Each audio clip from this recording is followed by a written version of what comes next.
Hello! Welcome to episode 17 of the Waffle Hour Podcast. I need to mention Wait, that are too. we recording now? Yes. Okay. I am Giger. I'm Ben. Yes. This is a special Discord edition of the podcast because both of us were too fucking lazy to leave our houses. To be fair, I have a good reason. It's Oktoberfest and my family celebrates it. Oh yeah? Well, see, for me it's Spooktoberfest and I just want to fucking stay home and watch, like, crappy horror movies because that is my jam. My stepdad's really into that, but it's not something I'm into. No? I mean, they don't have to be crappy. You could also watch good horror movies, but I don't actually like being, like, scared. I don't like just enjoy watching horror movies that much at all. Any of them. Like, I've watched, like, Nightmare on Elm Street and the Friday 13th. Like, basically all of them, but it's like a one-time thing for me and I'm good. What about The Thing? Yeah, I've seen The Thing. Fucking love that movie. Actually, I just love John Carpenter. He's just one of my favorite directors, period. I do not have a favorite director. I mean, I don't have a favorite, but I've got that, like, list of these directors are special, and I'm going to talk about, like, movies that they made as if they're their own genre that needs to be, like, looked at on its own, you know? Like the Coen brothers. Or to, like, a lesser extent, Quentin Tarantino, though I don't like Tarantino as much as I used to. Why? I just don't think his movies have been as good. Oh, yeah. I thought you meant, like, just in general. I mean, he is also just the kind of person that it's very hard to like because he's just kind of a shithead. Yeah. I mean, his movies are good, except lately they haven't been as good, so yeah, not good movies doesn't defend you from being a shithead, so I mean, I guess that's it. He has gone on record in saying that he planned on stopping making movies when he was 50 because he didn't want to be an old fuck in Hollywood making shitty movies, and yet he's still making movies. So I heard what it was going to be was that he was going to have like exactly 10 movies or exactly like 12 movies or something like that. And like The Hateful Eight, which was like the first Tarantino movie that I saw that I like really disliked, I think was his 8th movie, which is why it was called that. Makes sense. And then, like, I was pretty excited for Once Upon a Time in Hollywood, but that one was just kind of like, it was very meh. Like, I could appreciate the filmmaking in Hateful Eight, even if I found it kind of disgusting as a film. But Once Upon a Time in Hollywood, it's like, this just doesn't interest me. I don't even know what this is trying to be about. Yeah. It's like a fiasco film where most of the movie just isn't necessary. I've heard mixed things about that one. I think it'd be a movie I'd be into, but like Nathan, for example, who loves Quentin Tarantino, he loves almost all his movies. He didn't like that one at all. I need to watch it again to be like more fair to it. Yeah. But for the most part, it's like this had some good scenes. It had a lot of very pointless scenes. It had a, big Quentin Tarantino style ending, which just didn't really do it for me. Yeah, well, isn't the ending of that one, like, spoilers, I guess, it doesn't really matter for a Quentin Tarantino film, but the ending of that one is the main two characters kill the Manson family as they're trying to commit the murders, right? Yeah, basically. And it's, just an overly violent, drawn-out scene, which is it's definitely entertaining, but I don't know, compared to some of his other stuff in the past, I'm like, this isn't, eh. Yeah, well, like, it's hard to, like, I mean, you have your own, but I would say, for me, it's hard to overdo Pulp Fiction, which is, like, the first one I saw from him, and I love that one. I mean, it's easy to say Pulp Fiction is my favorite, but I also really, really like Inglourious Bastards, and I think Django Unchained is very, I was gonna mention underrated. I was gonna mention Django. I didn't like Inglourious Bastards that much just because it kind of, I don't know why exactly. I watched it when I was younger. I think I was expecting it to be something else, but it wasn't really my thing. It was pretty much what I expected it to be, which was just a huge send-up love letter to Sergio Leone-style cowboy movies. Like, the way that particular movie is filmed, it's like, no, I am making my own Good, the Bad, the Ugly. That is why this scene is so long, and this conversation is so drawn out, and this suspense is building up so high. We actually, so this is kind of an interesting, like, segue. We Instead of doing D&D this week because two of our players couldn't play, we just played like games that Will had. Uh-huh. And the two games he bought most recently were a movie trivia game and a music trivia game. Okay. Me and Silas were absolutely dog shit at the music trivia game. We don't know anything about music. Yeah, I don't know much about it either, if I'm being honest, so I've been getting more and more into it. Well, even if you don't or do, it's like it's easier to like come up with. The idea is you have to get a lyric, a single word, or act out a scene from the movie. It's easier to do that with movies because you can see clips of a movie. Yeah. You don't hear clips of a song and then know where it's the artist. I guess maybe if you, like, everyone's familiar with music videos. No. I don't even watch music videos if I don't have to. But one of the ones we got was Inglourious Bastards, and or no, it wasn't Inglourious Bastards, but I thought it was because my partner did the thing with the hand. It was like I think it was supposed to be a Star Trek movie, but it's Inglourious Bastards, the one where they suss out that the Americans are German spies because he uses he puts up all 5 fingers to do 5 drinks when he was supposed to put up 2, right? No, you're close. It was a German officer realizing that the British guy was not actually German because he held up his middle 3 fingers instead of his his pointer finger, his middle finger, and his thumb, which is what Germans do when they do 3. Right. Okay. Yeah. Little side note, I personally use my last 3 fingers, my middle, ring, and pinky, just because I've never been able to, like, hold my pinky with my thumb and use my pointer, ring, and middle. Huh. Like, I need to manually grab my pinky with my other hand in order to position it in that way. I just can't do it, so I don't want to look like a little kid doing, like, holding up my thumb. I don't know why I feel that way. It's just this weird thought I had, so I just got into the habit of doing it the other way that nobody does. So that's actually really interesting. I didn't know that about you. I'm doing that with my own hand, and I'm like, how? I just can't do it. My dumb, stupid fingers are just dumb and stupid. The other one we got was we actually got Pulp Fiction, and I was quoting the dead blank storage scene. Oh my god. Well, it's the only one I know, like, I can do that much because I've seen it memed so much. So I had to quote that one almost verbatim. I didn't use the word, obviously, but I was able... Tarantino just being elated that he is making his own movie and he is getting away with saying the N-word. Yeah. I mean, there was also that Leonardo DiCaprio in Django was, like, apparently broke down on set because he had to say it so much. Yeah, well, Leonardo DiCaprio is kind of a cool guy, and he was playing a really, really shitty villain. Again, I think Django is just a fantastic film. I love it. And it's like, I think, if anything, Django proves that Quentin Tarantino isn't actually a racist. Oh, yeah. Or anything like that. He just, like, wanted to be able to do it. And I don't know if that's a good or bad thing, but probably a bad thing, but, like, that's the reality. Anyway, we're talking about Quentin Tarantino, but I personally wanted to talk about, spooky movies, Halloween movies. Okay, well... Because, like, my goal is to just watch as many, like, Halloween-appropriate films in the month of October as I can. Like, the old goal was to watch 31, like, one every single day. That does not actually happen. It has never happened before.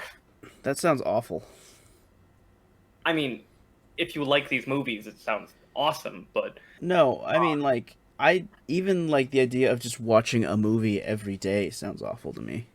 That's weird. Okay. I don't know, man. We are notably different people, but, like, the idea of just sitting down and watching a movie for that long, like, for a movie every day. 2 hours a day that you're just devoting to watching a movie at most? Yeah, it's just not something it's not something I would do. Anyway, at the very least, I want to have at least one Halloween-themed movie to talk about for each episode of the podcast. During this month. So you need to watch 4. Easy peasy. Yeah, it should be easy. I already watched 2, but I'm probably going to talk about both of them today. I have a question. Yeah. Is the last movie you plan on watching Nightmare Before Christmas? No, first of all, I'm one of those god awful hipster people that just doesn't think that the Nightmare Before Christmas is that great. All right. But I mean, more to the point, it always has felt more like it's a movie about Christmas than it is about Halloween. It just has a lot of Halloween imagery. I'm that kind of person that's like, well, if I'm gonna watch this, it's gonna be a Thanksgiving movie. It's in between. I just meant like the last movie you watched being the transition into Christmas. Nah, if there's like a last movie I'm gonna watch, it's gonna be like the finale for Halloween. It's gonna be Trick or Treat because that is my like all-time favorite movie about Halloween. All right. Well, I don't have anything spooky to talk about, so you tell me about the two movies you watched. Okay, well, I rewatched one of my all-time favorites, which is Fright Night, Okay. which is a vampire movie, and one I highly, highly recommend to everybody. And the other one I watched was Midsommar, which Great. is... What's that? I said great. Yeah, Midsommar, I've heard lots and lots and lots of good things. It's very, very highly recommended. I was a little bit, like, worried about going into it. 'Cause like I said, I don't actually like being scared. I would much rather watch, like, campy, gory crap than, like, movies that will actually scare me or freak me out or have me, like, thinking about messed up shit when I'm trying to go to sleep and the room is dark and, oh god, I hate this. What's the Peter Jackson movie you don't want to watch then? None of the Peter Jackson films. Peter Jackson's... He makes hilarious camp. Like, have you ever seen Dead Alive? What about the pus one? I mean, there's a lot of pus in that. Like, there's literally a scene where, like, a zombie squirts pus into someone's, like, pudding, and then they eat the pudding. It's like the pus. It's like a big, bloody, pussy pudding that they just scoop in their mouth. It's so gross. I love it. Yeah, I would not be able to do that. Also, Dead Alive might be my favorite zombie film. Meet the Feebles, that's what I'm thinking of. Meet the Feebles is just fucking gross. That is a gross fucking film. Also, not Halloween themed, so I'm not gonna watch it. Oh, it has to be Halloween themed. It can't just be a horror movie? Well, I mean, it doesn't have to be. There isn't actually many movies that are like themed around Halloween. That's like why Trick or Treat is special to me, because it's a movie that is less of a horror movie and more of a movie about Halloween, the holiday. Ironically enough, Halloween isn't. No, like, it's that's not. your typical slasher serial killer film. Well, I mean, it's set on Halloween, but yeah. Yeah, big deal. Yeah, you know. I don't know. When I watched Halloween, I was expecting it to be a lot better, but I guess I was just too old for it. It was too dated. Like, the thing that was insanely scary to people way back when it came out was just like, this is kind of just nothing to me. Wasn't that the point? What's that? Isn't that the point you're going for? You don't actually want to be scared? Yeah. I'm just like, it also wasn't that entertaining. It had like a really good soundtrack, because John Carpenter films always do, but like John Carpenter has so many good horror movies that Halloween is down at the bottom of my list of like ones that I want to rewatch. Which I think that would upset a lot of like classic horror fans if they heard me say. But they don't listen to this podcast, so I'm gonna say what the fuck I want. Some people do. Yeah, at least people. One. Viewership has dropped, but we have one guy, and he's sticking with us. I mean, that might be my friend Becca. That's fine. I'll do this every day for her. Or him. Every single day. Okay, so which one did you want to hear about? Fright Night or Midsommar? Well, unfortunately, I don't watch movies basically at all. You know that. I've never heard of either. I've heard of Fright Night. I've never watched either of these, and more than even weirder, I've never actually like watched a discussion about either of them, which is way more my style. So either would be fine. Which one would you like to talk about first? Well, Fright Night is the one where I'd say you should watch this movie. Even if like you're claiming you don't really like horror movies or anything, I think like you could watch this still and enjoy it because it's just such a good film. It's just a tightly made good movie. So it is, I mean, I want to call it a classic vampire movie, but it's also kind of a deconstruction of classic vampire movies. It's like very, very tongue-in-cheek. When I watched it, I didn't know what I was getting into. It's about a kid named Charlie Brewster who is making out with his girlfriend. They're teenagers in high school, and then he notices that there's like someone carrying a coffin into the house next door's basement, and he becomes convinced that the people who moved in next door are vampires. Or that the guy who moved in is a vampire. And it's like a very, very classic style vampire, like a Dracula kind of thing. He's really obsessed with this old show, this like late night variety horror show called Fright Night, which is basically like a collection of Hammer horror style films, hosted by one of the actors who played the vampire hunter character, Peter Vincent. Okay. And when you watch it at first, it's like, this is just really corny. It's very, very, very, very silly. Like, I was like, this is not good. I don't like this movie. This is just really corny, but I'm gonna keep watching it because it's Spooktober, and I'm gonna watch a Halloween movie every day of this month. And I kept on watching it, and then like halfway through the film, I want to say, there's like the very famous scene where they're being chased by the vampire into like this nightclub, and they're dancing. The vampire uses his I don't know, hypnotic powers to like control the main character's girlfriend, and they just do this really fucking like sexy ass dance while he's like hypnotizing her, and I'm like, holy shit, this film is awesome. I love this so much. Okay. And then, like, at the end of the movie, when they're like assaulting the vampire's like house to try to get his girlfriend back, like the violence and the special effects just like ramp up like super hard. Like suddenly it goes from like this super campy like 50s horror movie to like this super grotesque like 80s one where like there's like a one thing turns into like a werewolf creature, and when he's dead, like when he gets killed, it's this really slow like drawn out death scene of like this half person, half like wolf creature with like all this blood and special effects, and it just looks really, really cool and really, really gross. And it's like, wow, I just wasn't expecting this from this movie. It's this sudden shift. I like I said, I just adore this film. It's so well made.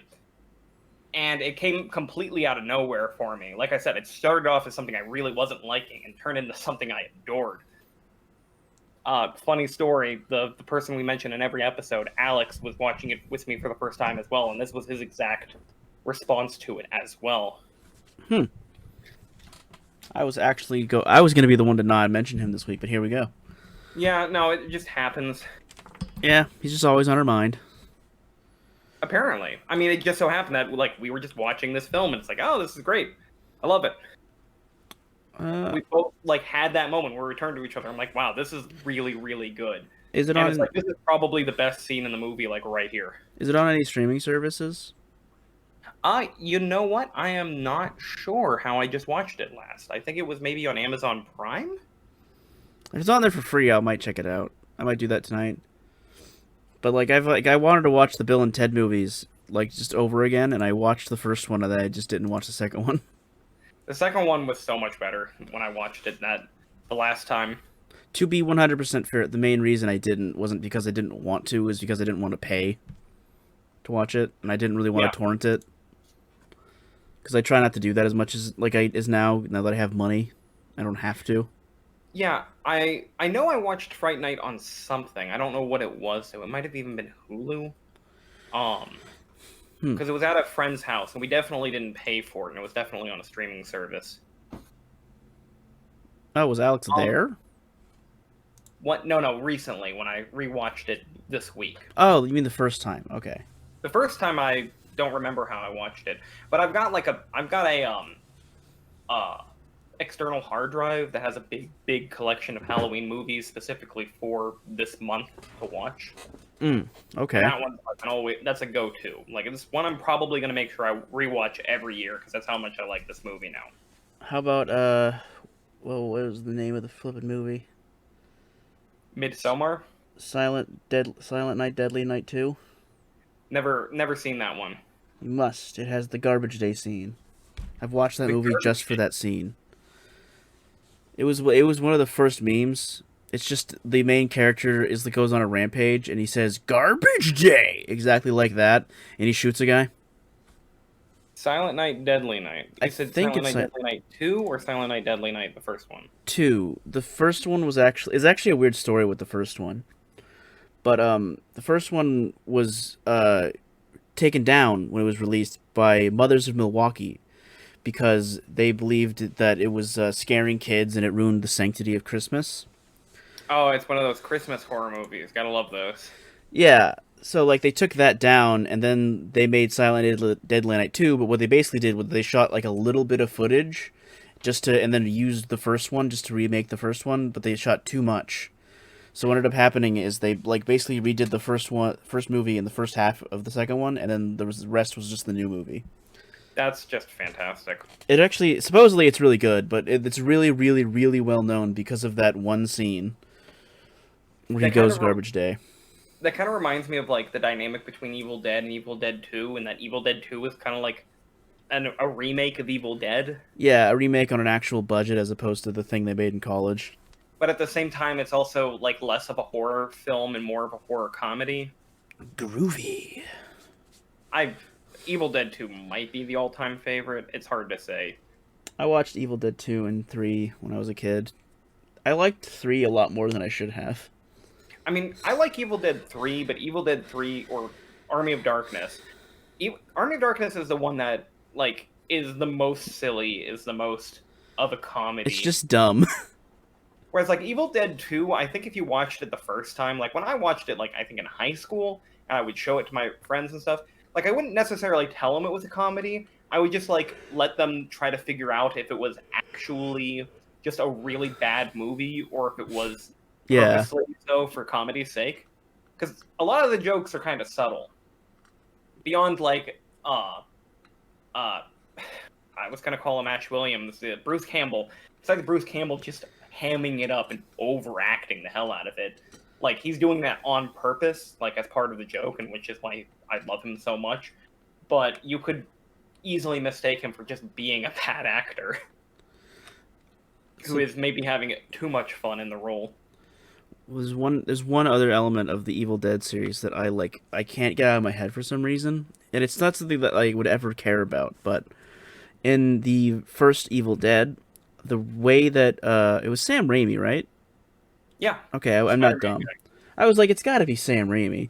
The way that they did the dolly shots in the first one was they took a 2x4, they made like a sawhorse out of it, and then they put Vaseline on it, and then used that. And I don't even know where I learned that information, but I remember finding that out, and it just hasn't left my head. I love the dolly shots in Evil Dead so much. Like, just the part where the monster's, like, just chasing him through the house. Mm-hmm.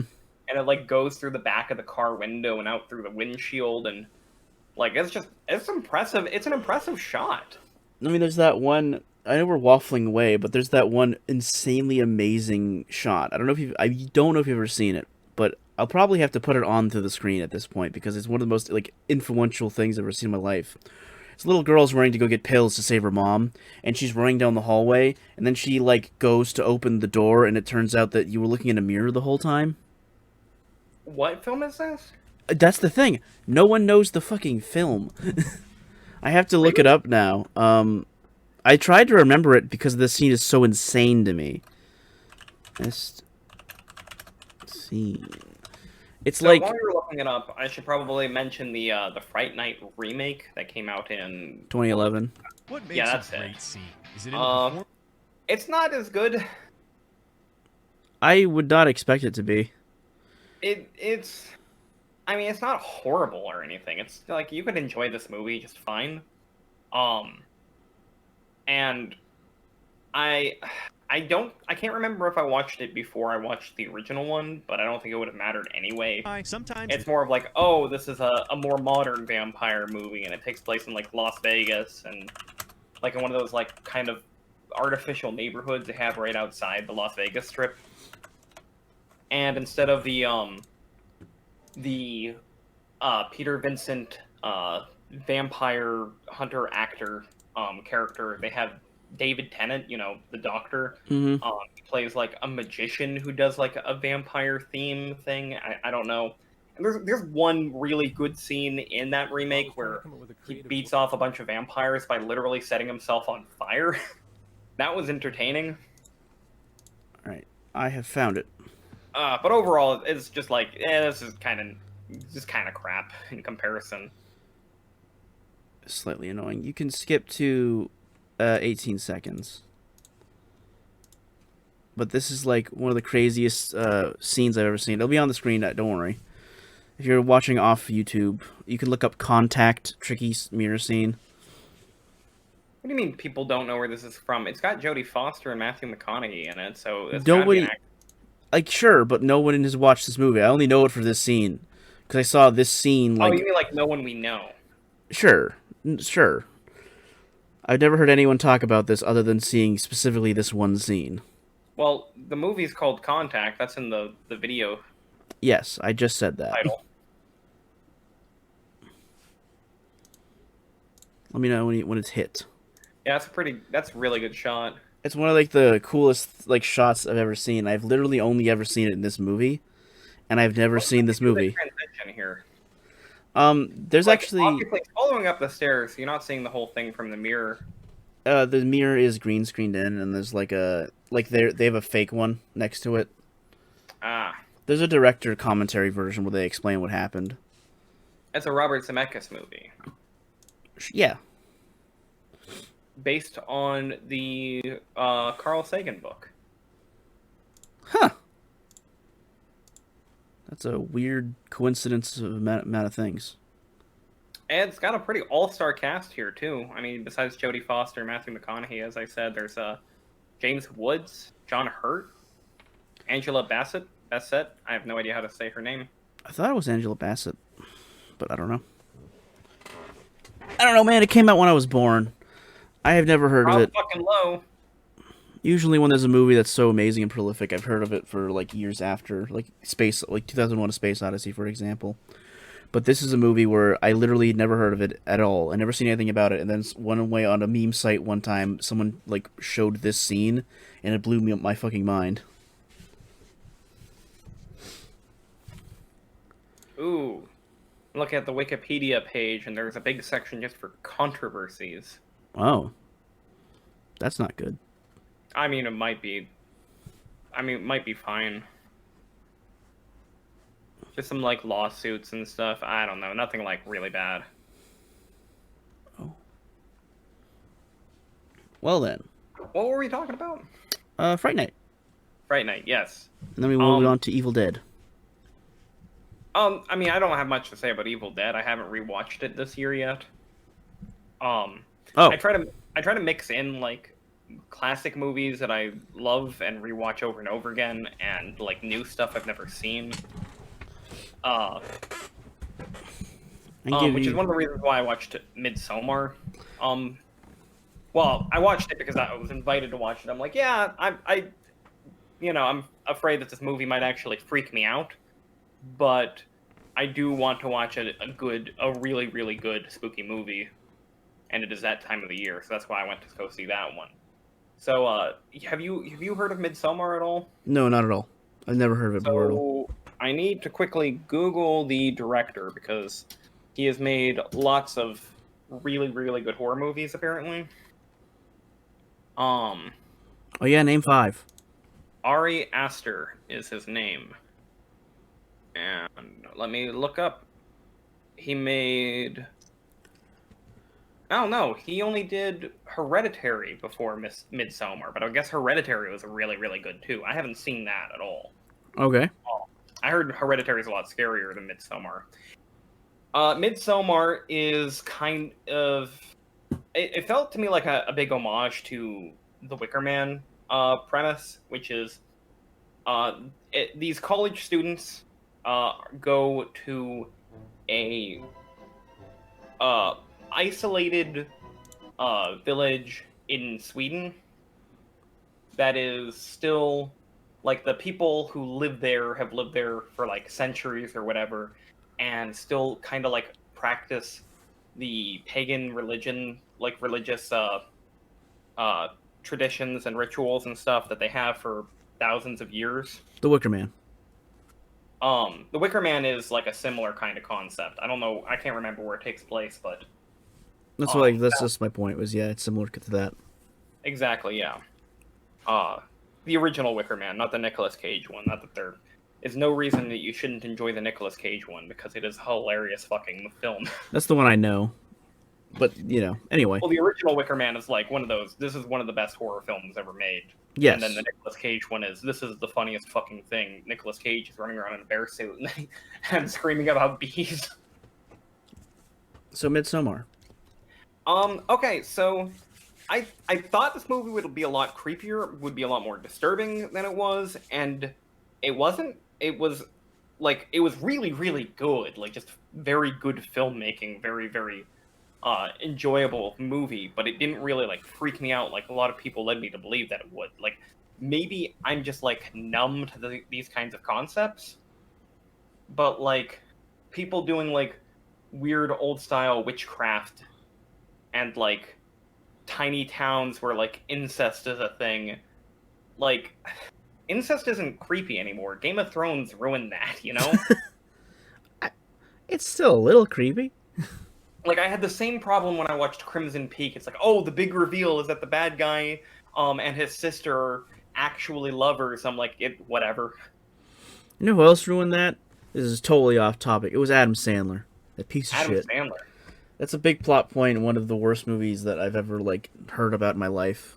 Was that Jack and Jill? No, it was a different one. I think it was. Oh, Jack and Jill. If that was a plot point, that'd actually make it a lot funnier, I think. Probably, actually. But the whole point was that main character... It was Andy Samberg was in it.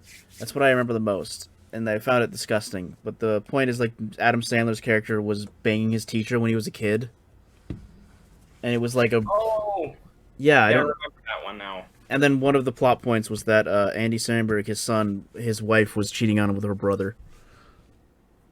Yeah, it's gross. Yeah, it's just Adam Sandler. It's gross. I don't even think it's necessarily Adam Sandler. I think it's just like the studio behind him, and he just goes with it.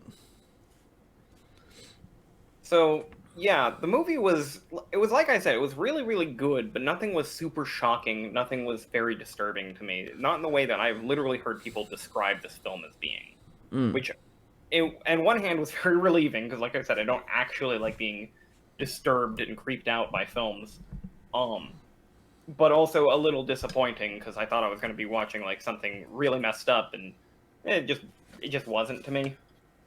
Like one of the things I remember in particular, which I'm betting was a lot grosser for other people, was one of the village girls develops a kind of a crush on one of the main characters, one of the American college students. Sure. And like earlier in the scene, there's like a tapestry depicting quote unquote a love story, like this like really old fashioned like medieval art. Yeah. Of like a girl shaving her pubes and like using her vaginal blood to make a love potion and like possessing a guy. And there's like a scene later on where the guy like pulls a hair out of like the food he's eating, and you can tell his drink is like off colored or something like that. And it's like, oh, I see. That's really gross, but this isn't like disturbing. Yeah, it's just It's kind of Is it based off of a book or anything?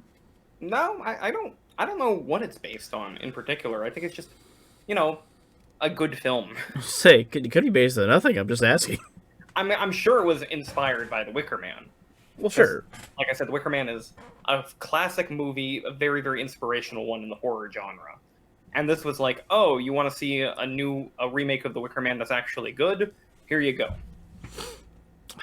I feel like The Wicker Man might be one of the easier ones to remake, though, to make scary. It's just like, I would never be able to direct a movie, pretty much, but I could never, ever direct a horror movie. I don't know what scares people, because I don't recognize it as much. I'm just so desensitized, and like, when I imagine a, like, horrifying area where you go to a place, like a far-off village that's been abandoned, and you have to deal with their pagan rituals, I don't imagine like, blood or like, vaginal blood love potions. I imagine just like everyone's just kind of off the entire time. Yeah, well, the funny thing is that it does that, but it also doesn't. Like, the place seems pretty welcoming at first. Mm-hmm. Because they were all invited there by their one classmate who, is from that village. Of course. And, like, it was his idea for them to do their, like, Europe trip to this place so that he could show them his hometown and they could do their theses on this place or something like that. And there is, like, definitely the parts that, like, I found the most relatably creepy was just the idea that you're stuck in kind of this weird town with a bunch of people you don't know, and you can't just leave anytime you want. None of them drove there. There's like only one truck, and like after the big shocking funeral scene or whatever, they do this like ritual that apparently they've been doing for a long time, where anyone in this village after they get past the age 72, is put to death or something like that. Sure. Like, it's just something that they do, but they do it in a particularly fucked up, violent way by having them throw themselves off of the cliff. And this was, like, the most violent scene in the film, was just, like, this old lady throwing herself, like, face first into a rock and just her head exploding from the impact of the fall. Mm-hmm. And that causes two of the other people who came to this village, they just really, really want to leave, and the girl and her boyfriend are ready to leave, and then they say, oh, your boyfriend already left without you. We only had one seat. We don't have enough time, so he just left right away. He said, well, he'll meet you in this place. I'm like, yeah, that would feel really shitty and, like, really freaky if, like, the only person you knew in this place just left you there. Well, that's, like, that's staple of horror movies, is isolate. Yeah.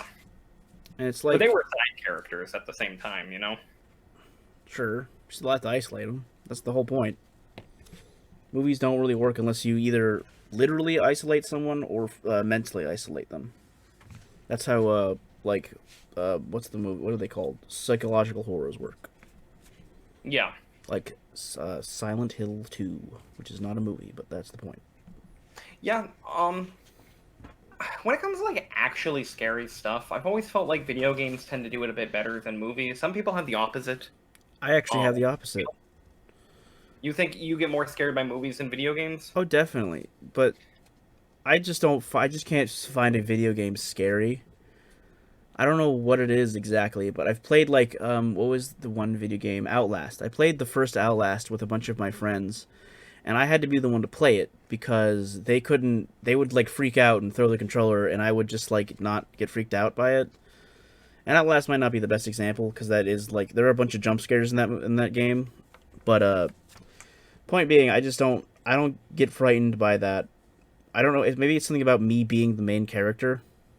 See, like I said, for me, that's the opposite. If I'm playing that, then there is, a sense of immersion, like a greater connection to that character in that I am controlling them, and to a certain extent, I'm the one who feels like I'm in danger.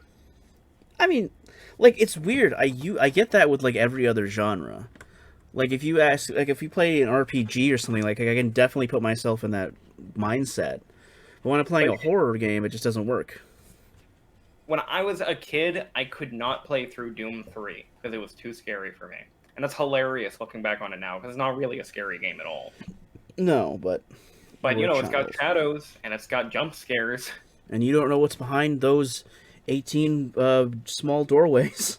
Yeah, and there's a ritual on the ground, like someone did a magic circle out of blood, and there's all this gore everywhere, so you're, like, afraid a demon's gonna pop out at any moment, and you have your back to the wall, and you go into the bathroom, and then that cutscene shows where it zooms in on the mirror, and you see your reflection, and then suddenly, like, all this fire appears, and the glass explodes, and I'm just, wah! And I freaked the fuck out, and I never played the game, and I was told I wasn't allowed to anyway, because I was streaming so much. I mean, yeah. I mean, Doom 3 wasn't that great anyway, so you didn't miss out. No, I mean, I think there's stuff to appreciate about Doom 3, but the horror direction was not a good fit. Not a good idea. No, I don't think so, either. The movie that most recently scared me, which was a while ago now, was The Visit by, what's-his-face? The M. Night Shyamalan, Ding Dong. Yeah, he used to make movies that creep people out. I remember that. Visit was not one of the ones that should have creeped people out. Visit was No. like one of those more. Visit was one of the ones that was after his like everyone saying he's the next Spielberg bullshit. Oh my god. It was one of Well, his redemption ones. I was gonna say, what was the he made? Um, shoot, the ghost one with Bruce Willis, Sixth Sense, The Sixth Sense, yeah. and the Alien one. With the racist guy, Mel Brooks. That's not it. That's not who I'm thinking of at all. I can't remember his name. See, I always think of Charlie Sheen because they parodied it in what, Scary Movie 4? Scary Movie 3? I don't know. Yeah, I know exactly what you're thinking of. Fucking terrible. It was the original. It was the original Max Payne, not Max Payne. Max from Max. Max. Mad That's Max. Mel Gibson. Mel Gibson. Yeah, that's it. You said Mel Gibson? I said Mel Brooks. Did you? I thought you did. said Mel Gibson. Well, you thought the right thing, but I said the wrong thing. Mel isn't a very common name. No, I only know those two. And it's very upsetting whenever I get any of the three famous Mels I know mixed up because they're all very, very different people. Yeah. And some of them are, quite frankly, a lot better than the others. Well, yeah. No one thinks Mel Gibson's necessarily a good dude. No, Mel Gibson's a terrible guy. Fuck him. Anyway. Mel Brooks is awesome. Anyway, The Visit is about two kids who go to visit their grandparents' house over the summer because their mom wants to go on a cruise with her boyfriend. And the whole plot twist at the end is that the two old people they're living with are actually not their grandparents. They're two insane people that their grandparents helped in a home. Oh, that's great. Yeah, and it's like a very basic thing. If you would probably, I told you that because I anticipate you weren't going to watch the movie, but even if you did, you would be able to figure that out immediately. I didn't because I don't watch horror movies. It was not something that just popped into my brain. But what scared me about that was the grandma. The grandma was creepy as shit. Oh yeah? She would like crawl underneath. She was crawling a lot. She would run around the house naked at night. So, like, she would crawl underneath the house and, like, chase them, like, really fast, like, and then she was, like, butt-ass naked, running around when they were, like, in sleep, slamming on doors.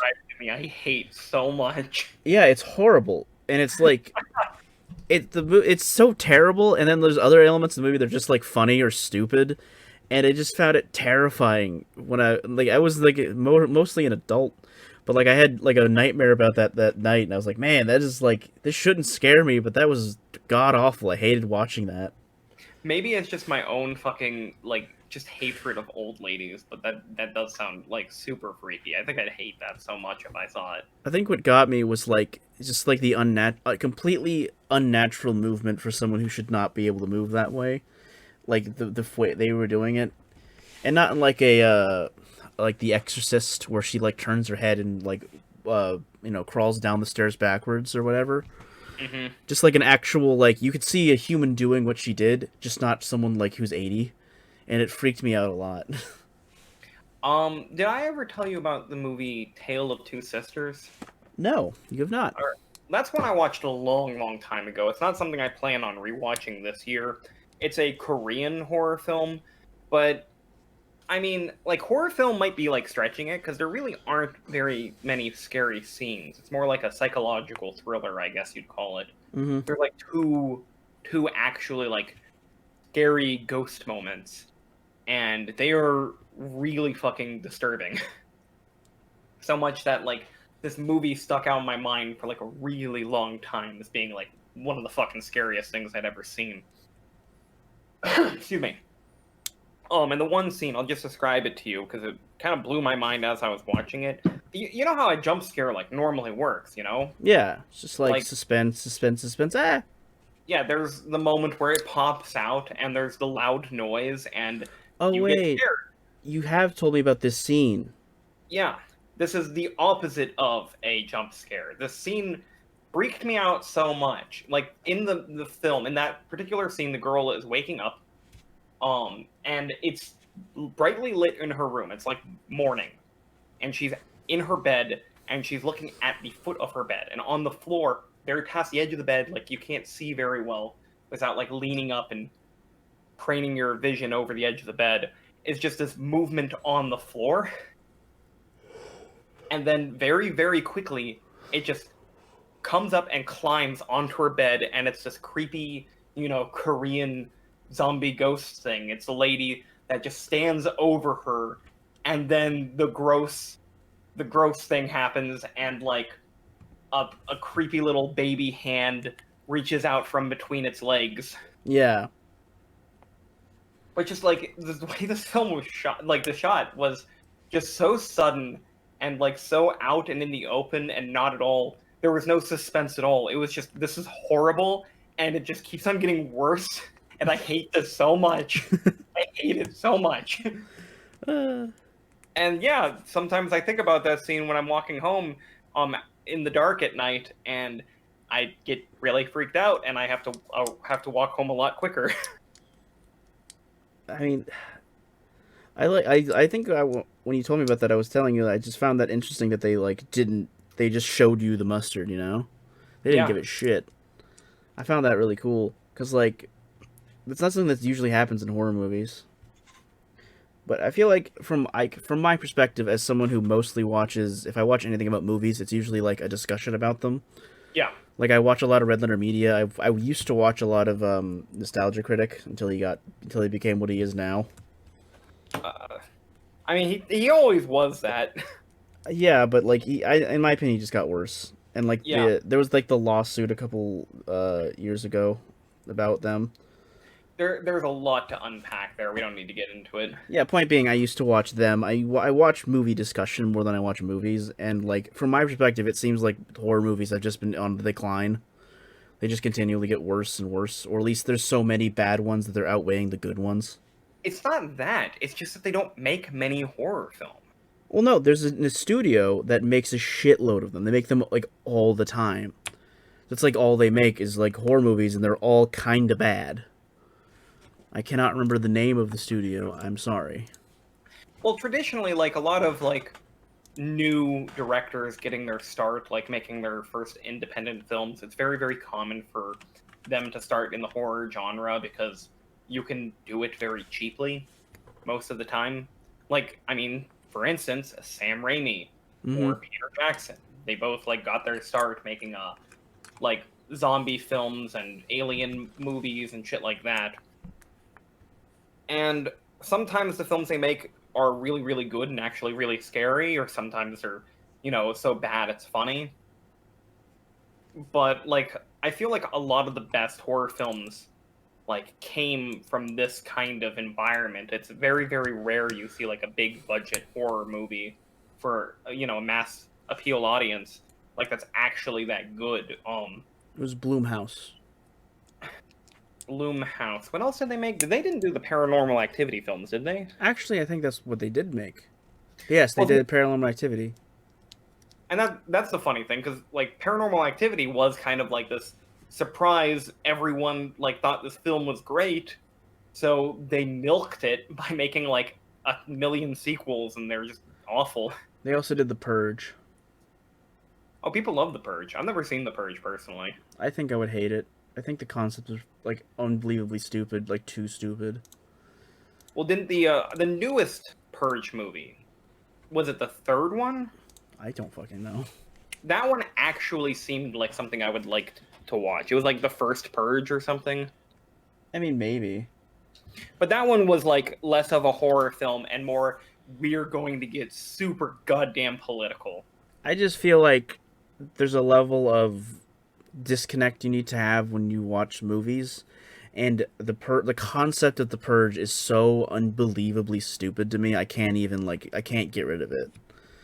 The idea that the simple idea that you're just around vicious, horrible murderers all the time. Everyone is one of them. Everyone has done it. There isn't a human alive basically that hasn't killed someone for something, almost undoubtedly. That's just not what I think about the world or society. I'm not that pessimistic, and I consider myself a pretty fucking pessimistic person. Like, I feel like in the event that there was a real purge, there's a real you can do whatever, it would be mostly like it would mostly just be stealing.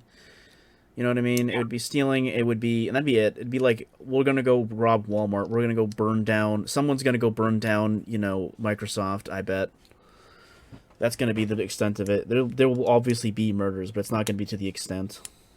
Yeah, people aren't going to be breaking into their neighbors' houses and trying to murder their neighbors.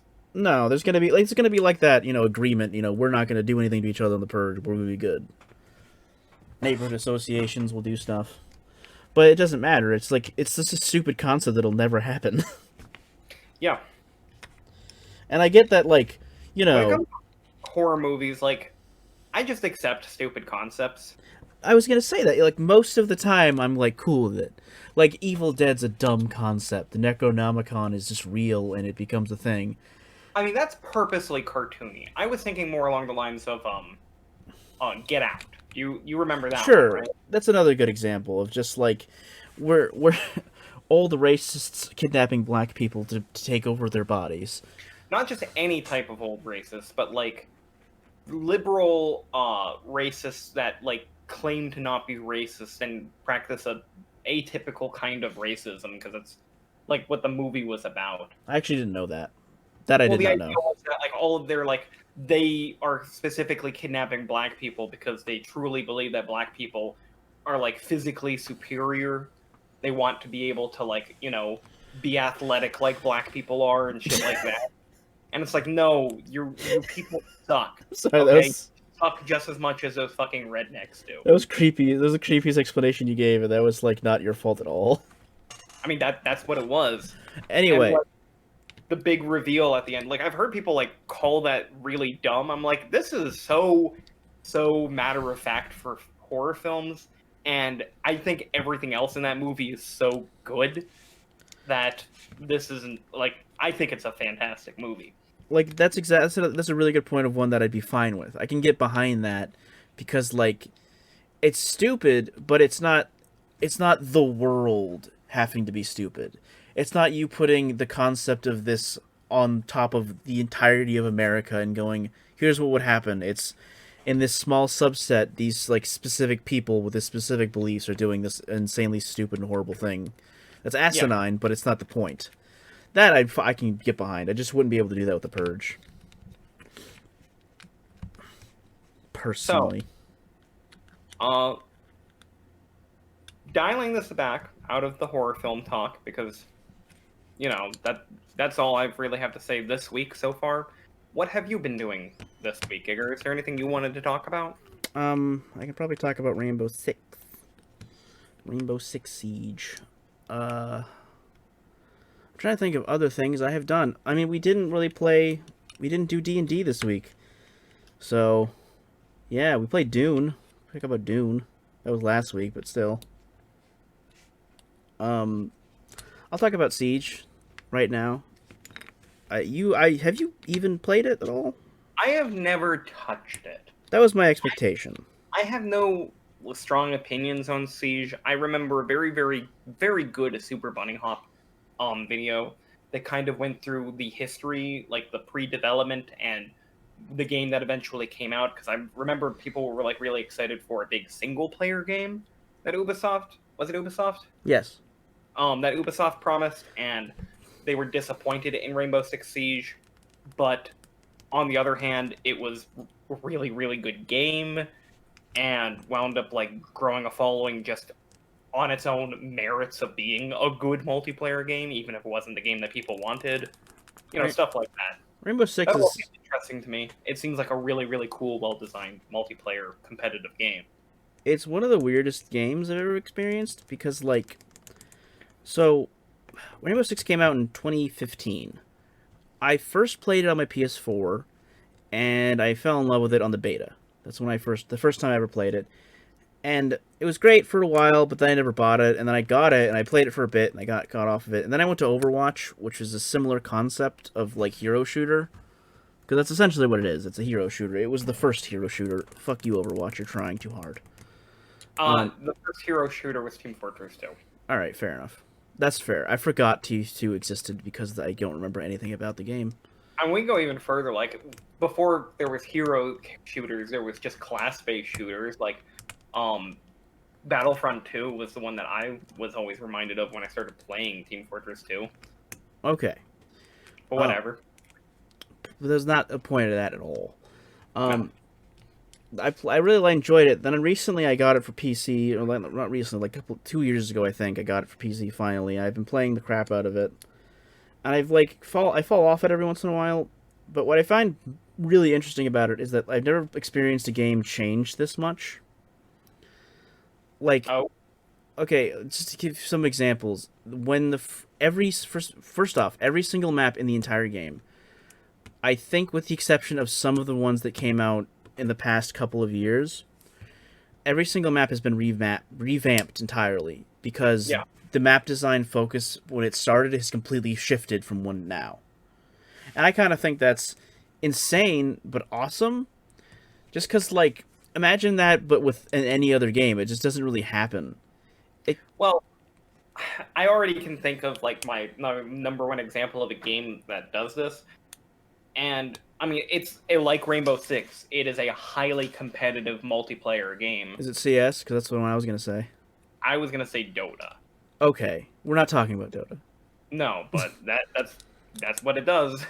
I mean, yeah. Okay. Nothing what it was when I last played it. And I remember changing dozens of times to be almost different feeling games as I was playing it when I was playing Dota. And I like that. I like when games change a lot, because it does make me want to keep playing it. It's like I'm playing a new game. It's not just the old same thing over and over again.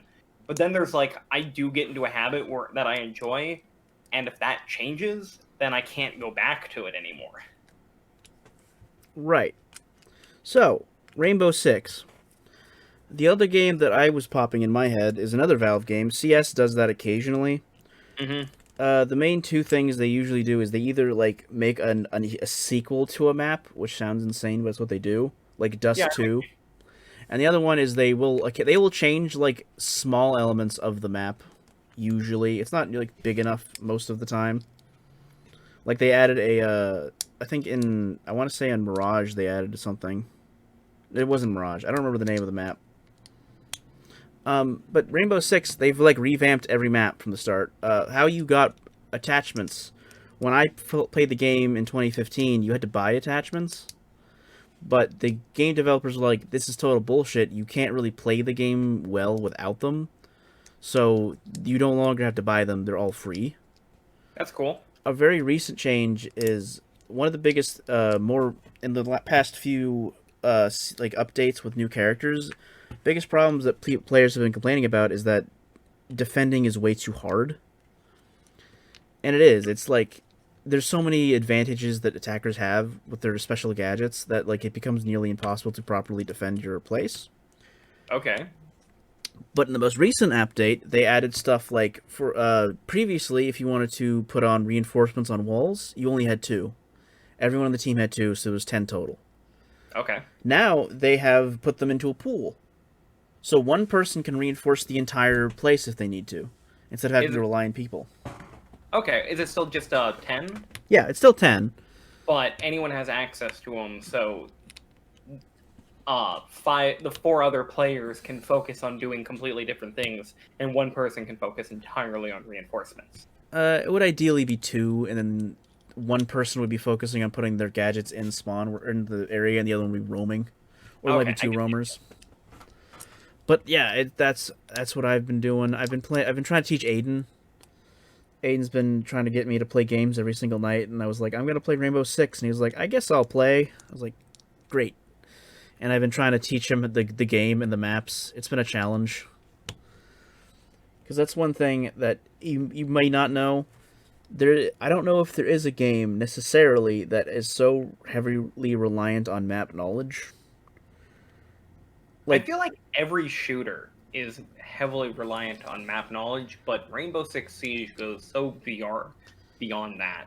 It fucking does, because there are, like... So one of the biggest YouTubers for Rainbow Six dude is named Coconut Bra. His whole thing is that he's not actually good at shooting or anything like that, or at least in his eyes, and he just finds, like, places in the map that you can fuck around with. Because you can shoot through the floor and shoot someone from the other floor. Yeah. So he'll find like spots where you can like open up areas and see specific like walkways where people are going to be. And that's the sort of thing you can do in this game, and that like blows my mind.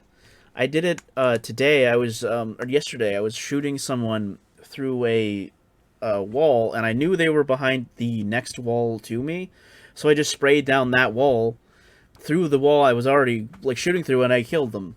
And it was great. But this is like the kind of game that this has the same effect that Overwatch used to have on me, and that's that whenever I would lose, I would go, all right, I need to play one more. I need to win. I can't go to bed not winning. What do I look like to you? Some sort of noob? Classic gamer noob? I've never fallen into that mindset. I mean, I've heard it before, like, because my friends would say that sometimes with Dota. It's like, we gotta keep playing until we win. But, like, as soon as you get into that, you guarantee that you will never win a game. That's just how I am. Actually, I take that back. Did I ever tell you about my Overwatch run? Actually, no, you have not. So when I played a lot of Overwatch, like, around the first time it came out, and, like, it was... I don't know if it was the first time they started doing the, competitive seasons, or if it was, like, the second season that I started it. Mm-hmm. But yeah, what's the term when they figure out which rank you start at? Replacements. Yeah, well, there's like a specific one, I can't remember the word that they use, but you do those you play like 10 games or whatever, and then they determine your rank, and then from there you keep playing, and the more you win, you go up in rank. So I calibrated. Okay, I calibrated at Platinum. The term is placements. I mean, it isn't. Okay, but it is. But it's not. That's definitely not the word they used. Okay. I mean, like, it is, but you go ahead and look it up. I'm gonna now. You just kind of pissed me off. Anyway, so I was putting Platinum. Okay. And it's hilarious, because I was playing a lot with my friend Chris, and Chris just plays a lot more shooters than I do. I have never been very good at shooters, but for some reason, even though we were playing all of our games together, he ranked gold, I ranked platinum. That's funny. And it would have been if it didn't turn out very quickly to be a horrible mistake on the game's part. Oh. Because I would then proceed to lose every single game from, like, then on. And just watch my rank slowly drip away. And there was one day, I was just solo queuing by myself, and I played maybe, like, 30 games in a row, and I lost every single one of them. And it was the most awful, disheartening thing of all time. That seems to be an effect that Overwatch has over everyone else. I don't really understand it. What do you mean? I mean, I've played a lot of multiplayer games, and I played a lot of them, like, competitively. I played Rainbow Six competitively. I can't remember the other main one that I played competitively, because I didn't do it for very often. But I've never really been in such a rut where, except in Overwatch, where I've played, like, 10, 20 games and lost every single game and been like, how the fuck did this happen? Because it's like, it doesn't make sense to lose 30 games in a row. It makes no sense. That's not, like, statistically logical. You can't get such shit teammates or you be so bad that you lose that many times. Ben? Sorry, apparently you're right. It is called placement, but I am convinced that when it first came out, that was not the term they used. Either that, or I'm getting it mixed up with the terms they use in Dota. That would make more sense to me. Fucking Dota.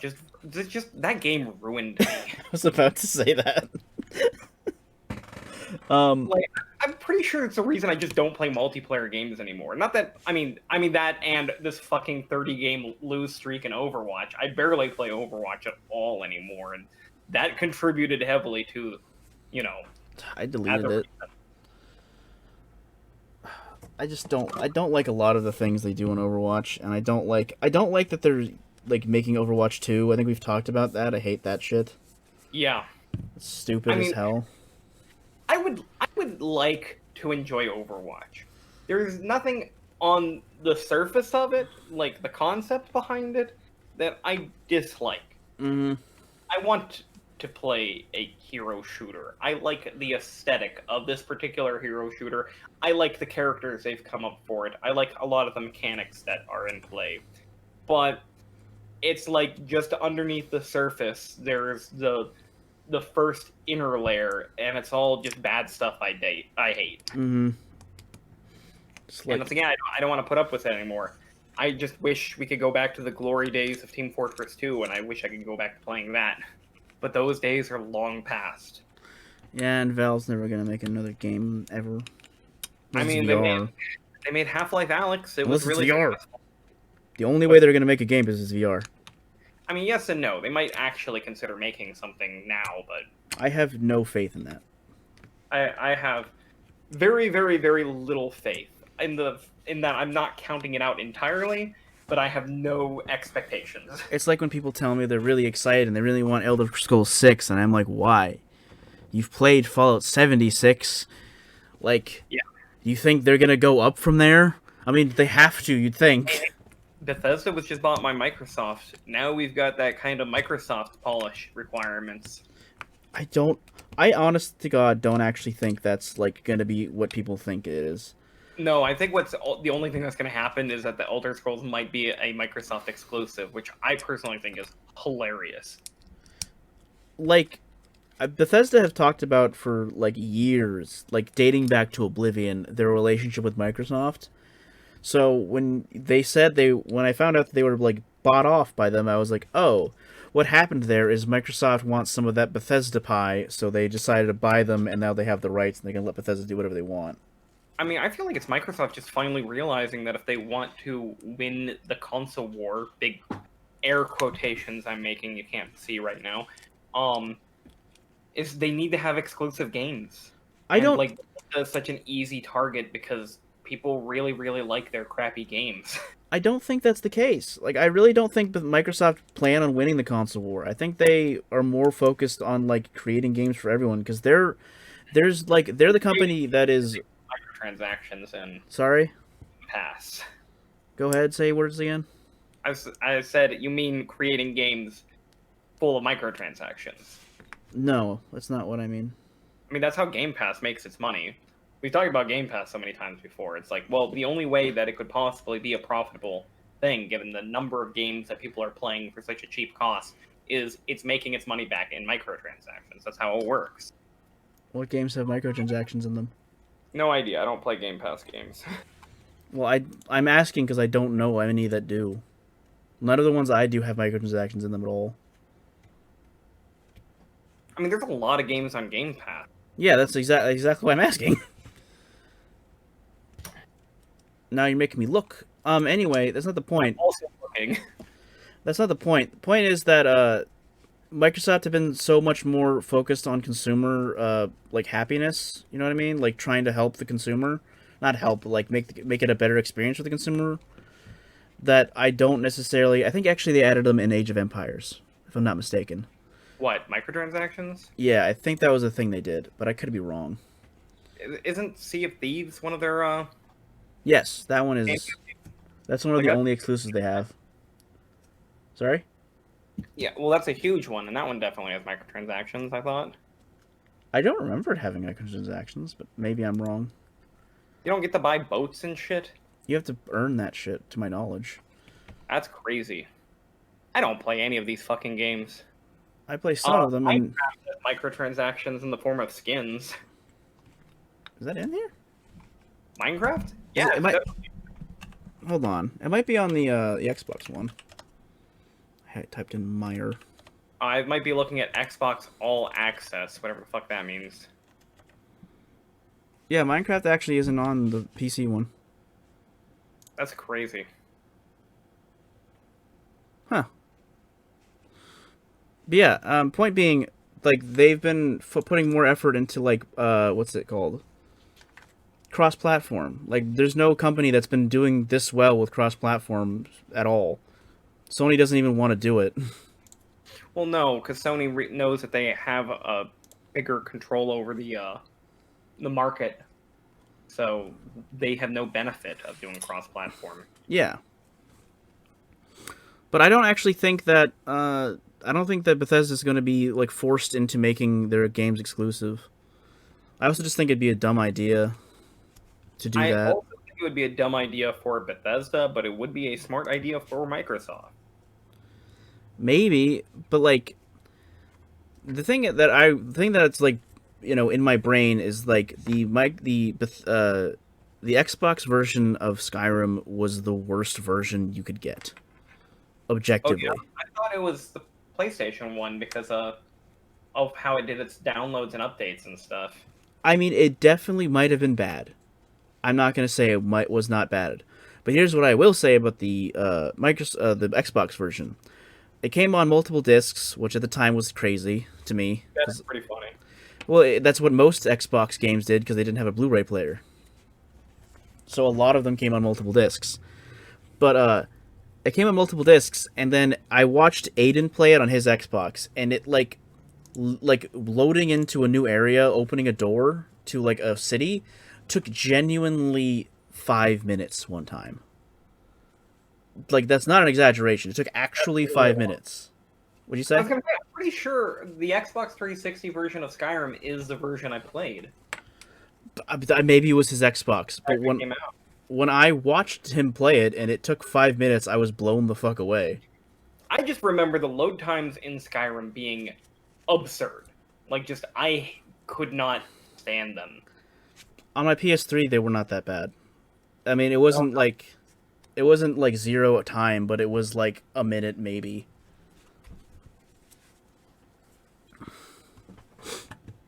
But yeah, I don't. Go ahead. No, I'm sorry. I was gonna say I just don't think that Microsoft's gonna do that, and if they do, you know, I'll egg on my face, but we'll see. Even if they do, though, it's not like it matters.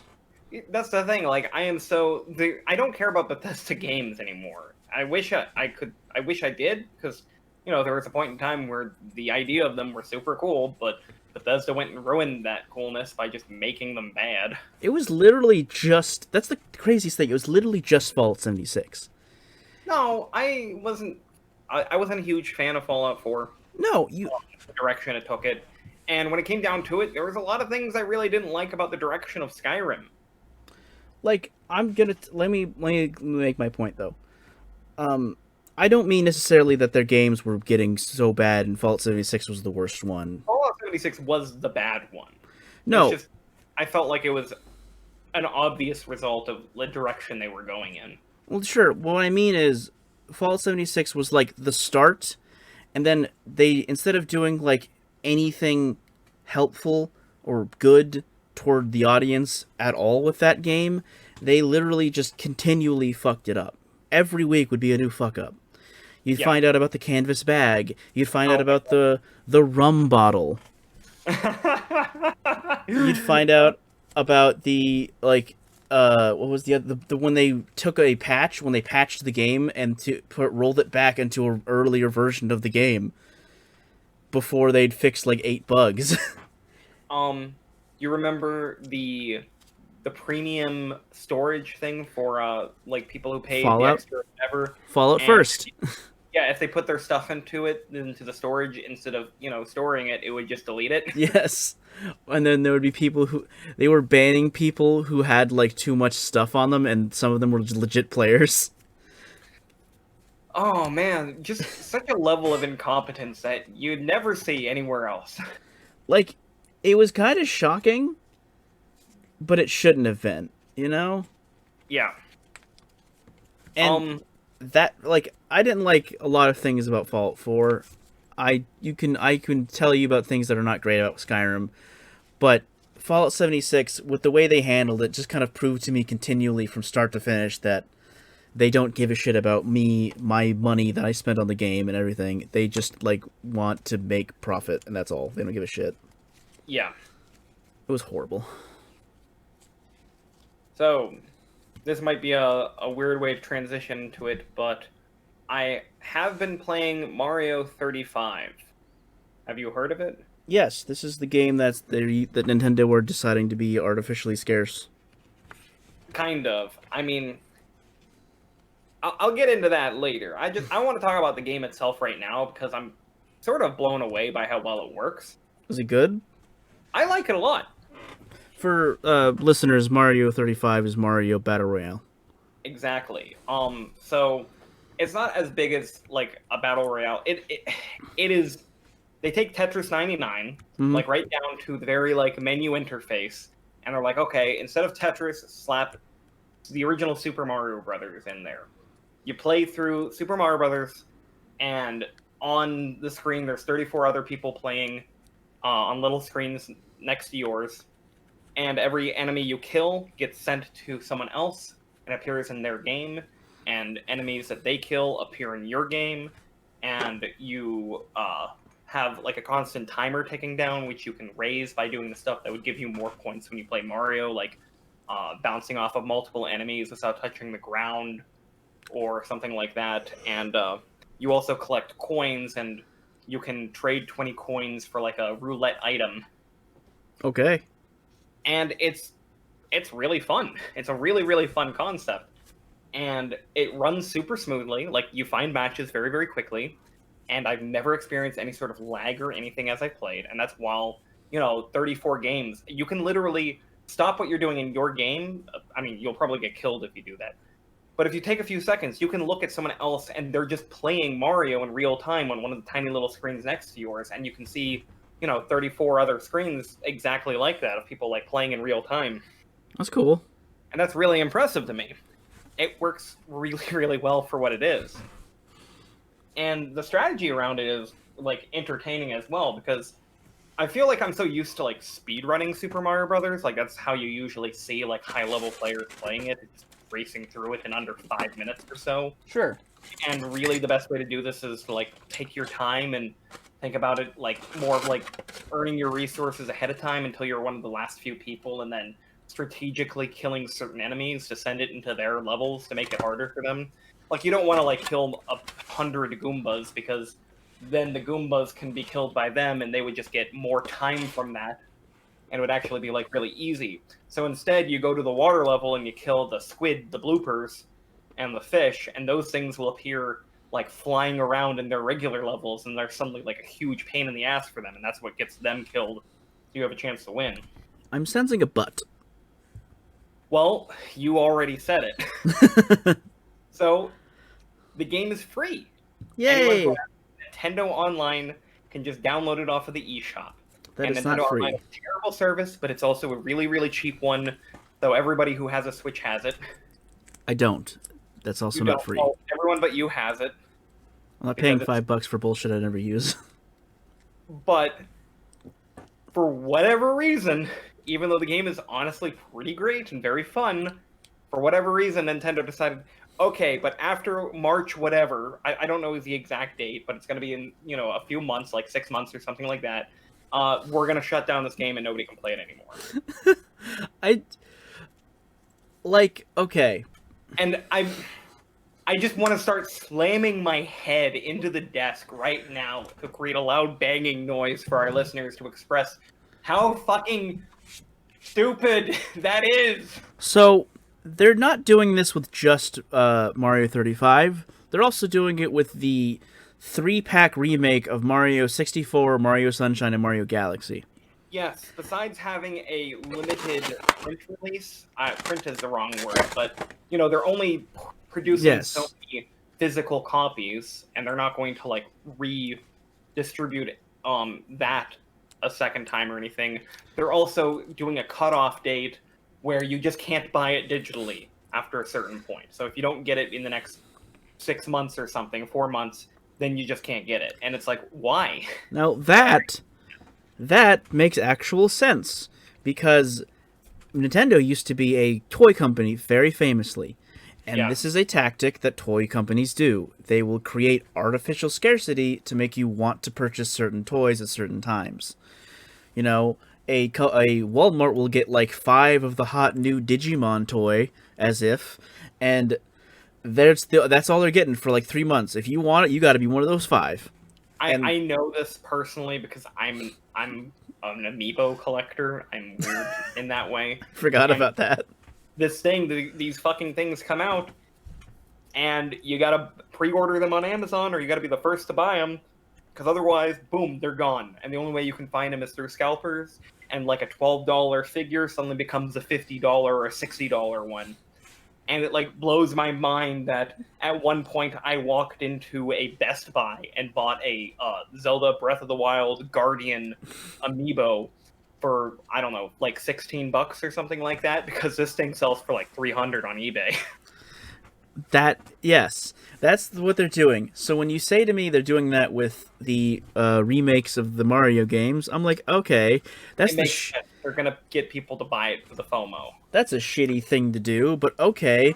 When you tell me they're doing that with a multiplayer game that's free, basically, yes, well, that's the thing. It's so easy when it comes to other companies. We're talking about Bethesda. We're talking about like EA and Ubisoft. It's like, well, they're just being greedy. But Nintendo, it's like, this isn't even greedy. They are not benefiting from this. They're just stupid. They're stupid in this unfathomable fucking way. That doesn't make any sense. You know what would be crazy? If they didn't turn off the servers. So, like, if you have it downloaded on your Switch, suddenly your Switch is worth more because you can still play the game if you have it downloaded, but they aren't having it on the store. What if that's what they're doing? I don't know. Do they have any way of benefiting from people reselling their Switches with exclusive copies of Mario 35 downloaded on them? Well, here's the question. Who's reselling them? Welcome to my conspiracy theory corner of this week. I have a suspicion that Nintendo doesn't just do this for no reason.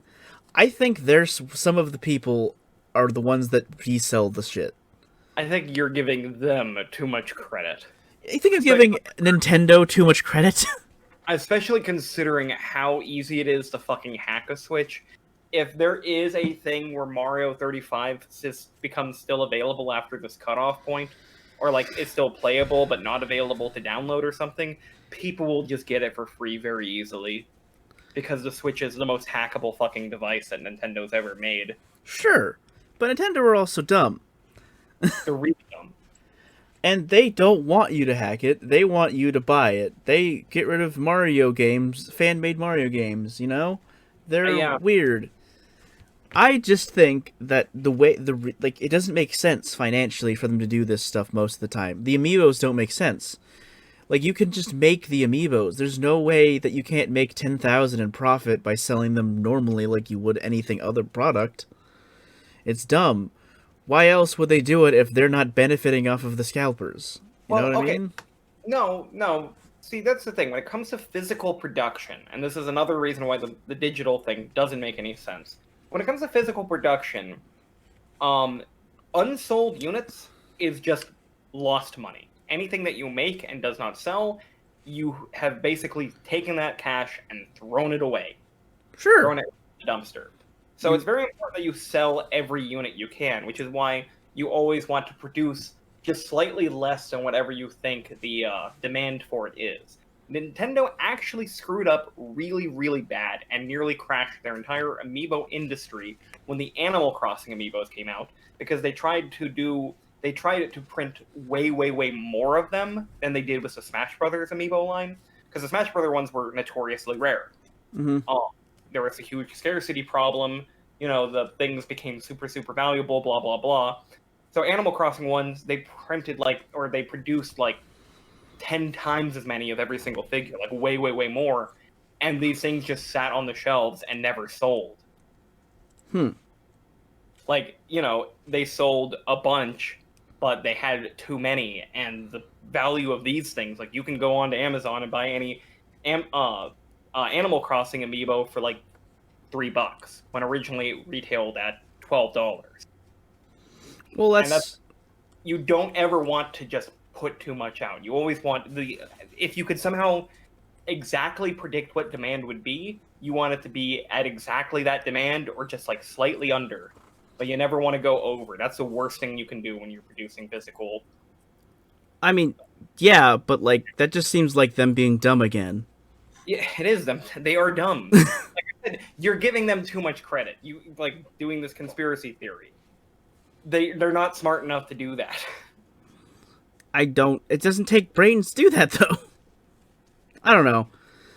It's just a dumb theory. I don't like this thing that they have done. I don't like that I had to buy the Mario game, like, yesterday in order to make sure I had it. I still haven't bought it, actually. I mean, I'm gonna get it, but I've got plenty of time. I really want to make sure I have it, and I would like to play through all of them again. At least Mario Sunshine, because I never had the chance to play through that one all the way. Man, Mario Sunshine is this weird one for me, because I've got, like, half of my friends, it is, like, their all-time favorite game. Mm-hmm. Like, it's just, like, to them, it's the best Mario game nonstop. And to me, I'm like, I mean, I like this game, it's really good, but it's clearly the worst of any of the 3D Mario games. Really? That's an odd take.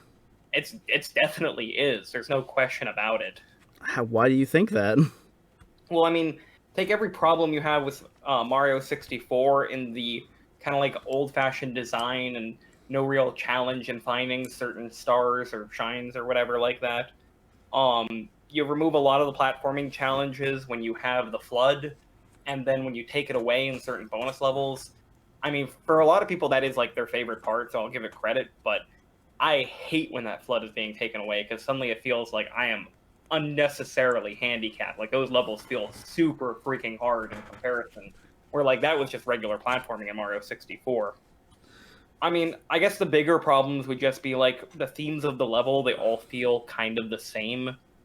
The actual stars that you get in each one, they get very, very repetitive after a while. Like, you fight the same boss, like, 3 times, like, in the first 20 minutes of the game. Like, you just fight, like, goop piranha plant thing, and then you fight it again in the first level, and then you fight it again if you go back to the first level and you get the second star there. This is almost sounding a little nitpicky, I'm not gonna lie to you. Well, I mean, it's still a really good game, so I don't know. I really nitpick. I didn't think it was, what little I was able to play, I didn't think it was, like, bad. I thought it was pretty fun. It's not bad. It's a really, really good game, but if I'm going to compare it to Mario 64, or Mario Galaxy, or Mario Galaxy 2, or Mario Odyssey, all of those games are better than Mario Sunshine. We should get Nathan on the podcast. He's a huge Mario Sunshine fan. Also, Flood is annoying, and Bowser sounds like Cookie Monster. I said it. I mean, I don't think anyone's going to disagree with Flood being annoying. If they are, they're just weird. Or they have that, like, it grows on you thing. It's like, well, it didn't. There's also, this is just a really, really particularly bad sequence, but there's one shine you can only get by, like, riding these really, really slow-moving boats. Yeah. Through the ocean, and you have to do it while riding Yoshi, because you need to get Yoshi to this tiny little island, and if Yoshi touches water for any reason, he just fucking dies for some reason, and it is the most frustrating fucking thing of all time. And then after you finally get there, it throws you into this super hard level where if you lose, which you will, you have to start all over from the beginning and you have to fucking ride the boats again. What do you mean, Ben? Don't you mean the throwing people? People who just yeet you from the other side of the map? That was another thing too. And they do it wrong all the time. Oh my god. I again, don't get me wrong. I fucking love Mario Sunshine. The game is great. You just think it's the worst one. Yeah. I mean, we're talking about, like, the list of the best platformers ever made, basically. I mean, I can't really rank it myself because I haven't played it as much, but I don't know if I'd say it's the worst. Like, most of my knowledge of it comes from Nathan, and Nathan, I think it's Nathan's favorite. Either that or Odyssey, I'm not sure.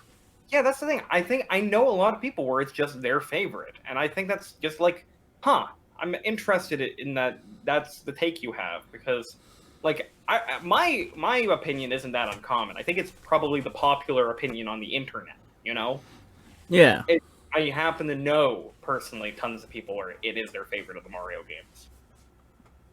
Man, and just going back to, like, Nintendo and their dumbass bullshit, this is the reason they get away with it. It's because their games are so fucking good, it doesn't matter. Stupid Nintendo making good games. Pieces of shit. I hate it. I honestly do hate it. I mean, I hate it. I hate it when they, like, make a great game and it's like, all right, this is 6 months and you gotta get in. Just that really gets my goat. Really grounds my chives. You know what I mean? I recommend people try Mario 35 though. Like anyone who gives a shit about like old 2D Mario, obviously, like if you liked Mario Maker, you should probably try it. I found it a lot easier than Tetris 99, but I think it's because the skill gap between like, average Tetris players and the best Tetris players is a lot bigger than it is Mario. Mario seems like it would be like a really high skill game, especially when you watch like speedrunners beating the game in like 5 minutes. But the truth is, like, the highest I've ever been ranked in Tetris 99 is like 4th place, and I played that game. I played that a decent amount, I've already gotten a 1st place ranking in Mario 35. It didn't feel super hard. Like the first time I played it, like I played like 4 or 5 games, and I quit when I got like 2nd place. Like I just don't think I'd be into it. Yeah, well, if you don't like old school 2D Mario games, with twist or not. I actually regret buying Mario Maker 2. I do a little bit as well, because I'm not actually making any levels. I haven't played any levels. Well, I really, really enjoyed that campaign mode, or whatever they called it, the single-player story. I played through that, and then I was like, I'm done. All of those levels were some of the most fun and creative Mario levels I had ever played. So, yeah. Which is like, when you play any other, like, 2D Mario game, because the new Super Mario Brothers games, they had to make, like, 4 or 5 of those, like, back-to-back until everybody got sick of it. Like, they always feel very samey. It's like, okay, there's a grass world, there's a desert world, there's an ice world, there's an underwater, a water-themed world. And then these are, like, the challenges. These are you're going to have a platform that has, like, a seesaw thing. You're going to have these platforms that grow bigger and smaller. You're going to have these ones that spin in place or something, And you see the same stuff over and over and over again, and each game might introduce, like, a new power-up, Yeah. Whereas, like, if I'm going to recommend anyone play, like, a single-player Mario game and play through all the levels, I'd recommend the Mario Maker one, because all of those levels were crazy entertaining and bizarre, because they're just trying to showcase the nutty things you can do in the Mario Maker. And Mario Maker 1 is still $60, and that's bullshit. What, on the Wii U? It just is, yes. It's still $60. Nintendo doesn't put their games... They don't reduce the price of their games, period. And I hate it. Yeah, I think Mario Maker just was a better fit on the Wii U, because you had that gamepad and you had the stylus and you could just draw the levels, and it was a lot smoother and cleaner to do. Yeah. Making levels in Mario Maker 2 is just a lot more awkward. And Mario Maker 2 has the same problem that Mario Maker 1 does, where it's just, you go online and all the levels that people make, they come in like a handful of varieties of way, way, way too easy, way, way, way too hard, or just bullshit. Like some weird-ass gimmick, which those tend to be the best levels, or just holding the run button and move forward and the level plays itself, and I hate those ones. Those are my least favorite. Those are the don't move ones. Yeah, it's like, it's like, okay, I get it, like, all this crazy stuff is happening, but everything's automatic and there's no real challenge. I don't really get it. It's just that element of, like, you let a bunch of monkeys on a typewriter. Yeah, eventually they're gonna make, they'll write Shakespeare, but for right now, they're writing gibberish, and it's the same shit here. The cool thing about Mario Maker is that you can find certain creators and follow their stuff, and it's like, okay, these people make really, really good levels, so when, I think there's a YouTube channel called, Steve Gaming, I don't think, there is a YouTube channel called Steve Gaming I really like, and he does lots of, puzzle levels, and he talks a lot about, like, the mechanics and the ways you can break certain ideas in Mario Maker by combining different elements and unexpected things. And all of his levels are, like, really, really cool. Like, there's one where you have to play through the entire level without ever looking to the right. Because if you look to the right, the floor will disappear, and you'll die. Okay. So you have to do it by looking left and, like, ground pounding on slopes in order to make you automatically, like, move to the right while looking left, and, like, keeping that momentum from doing it. It's cool. He also did another one where it's like, okay, this is a puzzle one. You go into this desert tower, and you have to solve the puzzle by, like, hitting certain things in a certain order, but you only get 3 tries. If you jump more than 3 times, then, again, the floor disappears, you die. And then he'll make a video explaining exactly how the mechanics of that works and how he'll combine like, oh, this is triggered by a thwomp who, if you go over a certain height, will come down and hit a button, and after it does that 3 times, that would trigger the floor disappearing. It's like, oh, that's really, really clever. It's crazy that you can design this kind of stuff like off screen in order to make the functions of the level work. Well, it's like, that's what Mario Maker is. It's the ultimate creative tool beyond just like a step below Game Maker Studio, Yeah. I wish it was more. I really wish they just you could just keep on updating Mario Maker. Just add more Mario game styles, add more Mario enemies that aren't in the game, more like level themes. But it's Nintendo, so they're just not going to do Nintendo. I think it'd be cool if like the idea of like the PlayStation Dreams game. Have you heard of it? Yes. I know it quite well. The idea of that's awesome, and I like it. I just kind of wish there was a way to do like making a game in a way that anyone could. My personal hope is that they're able to do it in VR. It sounds insane, but I think that like if you created a game by like playing with toys, if you kind of get my drift, and that's how you create levels and that's how you create enemies, I think that would actually be like something anyone could really do, and like the coding can be all backhanded and you can just do that later or have someone else do it. Well, isn't that a lot of like how Dreams works? And Dreams is in VR. I didn't know Dreams was in VR. I know very little of it. I know, like, I've watched videos of people playing the craziest shit I've ever seen in my life. Have you seen any videos of people making anything? No, I've not. Well, I mean, the first thing I should point out is that Dreams is in VR. You can play it in VR if you want to. Sure. And that does seem to be like the ideal way to do it, because a lot of the like the creation tools, it's just kind of easier when you're using actual body movements instead of analog sticks and stuff like that. I mean, Dreams is a really, really cool idea, and like I'm expecting it to like someone to eventually use it to make something like really, really impressive. It's just kind of sad that like the best stuff that's been made in Dreams so far is like, oh, I recreated Super Mario 64 in Dreams. I'm like, okay. Oh, I thought you were gonna say I remade Shrek in Dreams. I mean, you can. That's one of the cool. Like, people are just making things that are already familiar, Yeah, it's unfortunate. That's the weird thing about creative tools, is that they're very rarely used to be creative. Yeah, that's a good way of putting it. It's mostly just random bullshit. It's the fan fiction paradox. It's just easier for people to write in someone else's universe with characters that someone else created because they know them than it is for people to just make up their own stuff. Because making up your own stuff is actually really hard to do. Well, that's what most writers. Well, I wouldn't say most, but at least the writer I care about, which is Yahtzee Croshaw. That's what he suggests. You should write fan fiction first, and then come up with your own shit. Yeah, I've known a few different like authors and stuff that they got their start doing fan fiction, and it's funny because at the same time, fan fiction is so very looked down upon. I mean, you say that, but there is the longest running story in human history is a Super Smash Brothers fan fiction. I think it has like well over 2,000 chapters or something crazy. It's written by some kid in Mexico. That's hilarious. That's just pure dumb shit.